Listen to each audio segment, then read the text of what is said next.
Halo, apa kabar semuanya? Sehat kan? Ibu harapkan kita semua sehat-sehat selalu. Sekarang kamu sudah duduk di kelas 9. Pantas kamu syukuri karena kamu naik kelas. Sebagai bukti rasa syukurmu, kamu harus meningkatkan kuantitas dan kualitas belajar kamu dan senantiasa berdoa setiap memulai dan mengakhiri semua pelajaran. Anak-anak, dalam video pembelajaran Ibu kali ini berjudul Dinamika Perwujudan Pancasila sebagai Dasar Negara dan Pandangan Hidup Bangsa. Dengan mempelajari materi ini, diharapkan kalian dapat memiliki keyakinan yang tinggi akan keberadaan Pancasila sebagai dasar negara dan pandangan hidup bangsa.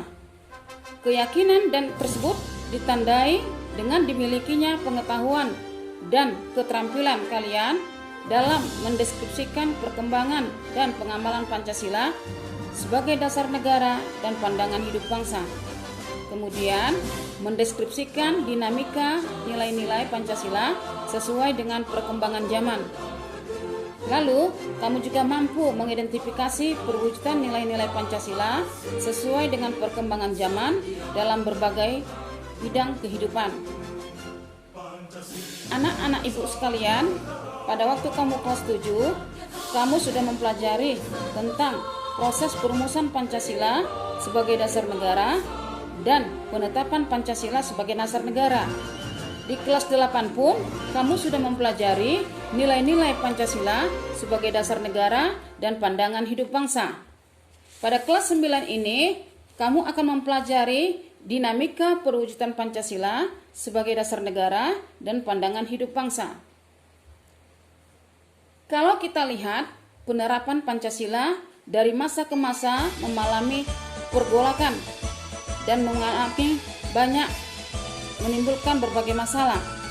Ada kita lihat 4 era perkembangan Pancasila ataupun penerapan Pancasila dari masa ke masa. Yang pertama itu adalah pada awal kemerdekaan. Kemudian yang kedua itu pada masa Orde Lama. Yang ketiga itu adalah pada masa Orde Baru.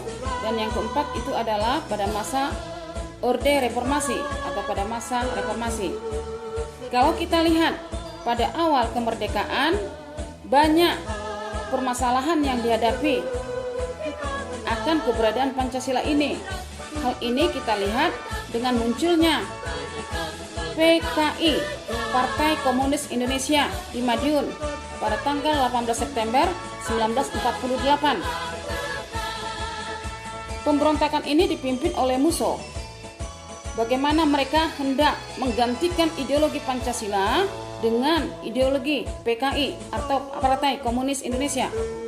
Kemudian kita lihat lagi munculnya organisasi yang bernuansa keagamaan, yaitu pemberontakan DITII, pemberontakan Darul Islam dan Tentara Islam Indonesia yang dipimpin oleh Sukarmaji Marijan Kartosuwiryo. Kemudian kita lihat lagi ada pemberontakan Republik Maluku Selatan RMS yang dipimpin oleh Christian Robert Stephen Somokil. Dan ada juga kita lihat pemerintah revolusioner Republik Indonesia atau PRRI. Kemudian ada lagi APRA dan sebagainya. Itulah kita lihat ya bagaimana banyaknya niat-niat dari beberapa pihak untuk menggantikan ideologi Pancasila dengan ideologi yang bertentangan dengan nilai-nilai Pancasila seperti PKI. Kemudian kita lihat lagi pada masa Orde Lama. Pada masa Orde Lama, berbagai permasalahan juga banyak kita temukan. Misalnya, penyimpangan terhadap Pancasila dan Undang-Undang Dasar 1945. Di situ kita lihat pada era ini, bagaimana Soekarno ditetapkan sebagai presiden seumur hidup. Hal ini tentu saja tidak sesuai dengan Undang-Undang Dasar 1945.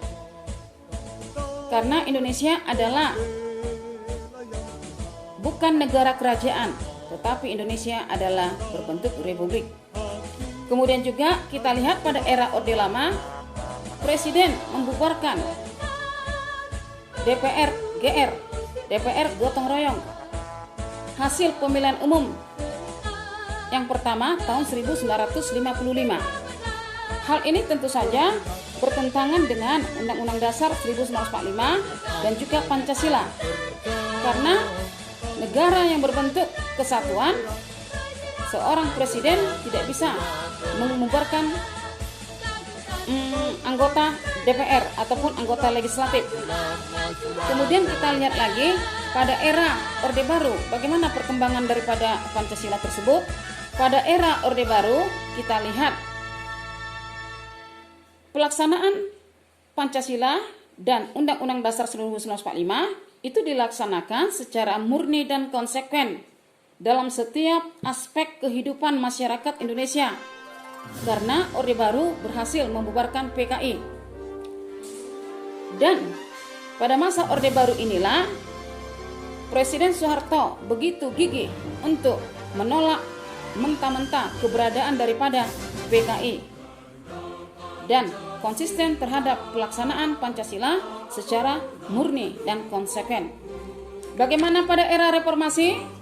Pada era reformasi dapat kita lihat tantangan lain dalam penerapan Pancasila di era reformasi adalah menurunnya rasa persatuan dan kesatuan di antara sesama warga bangsa saat ini.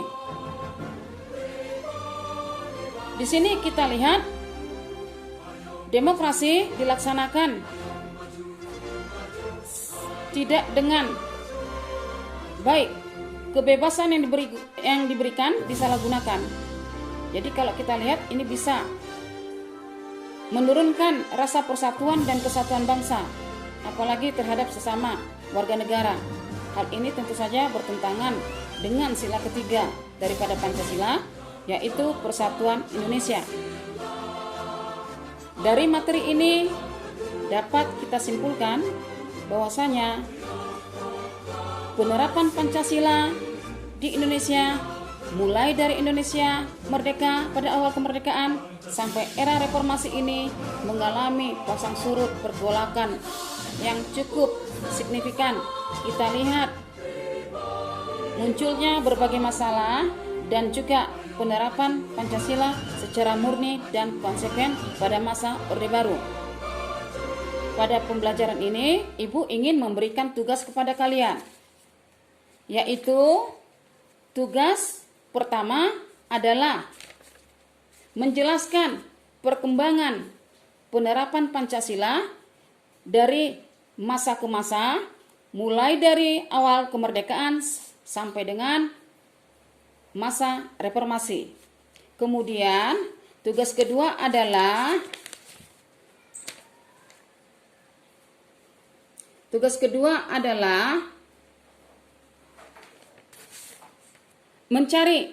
menjelaskan penyimpangan konstitusi ataupun Undang-Undang Dasar 1945 mulai dari awal kemerdekaan,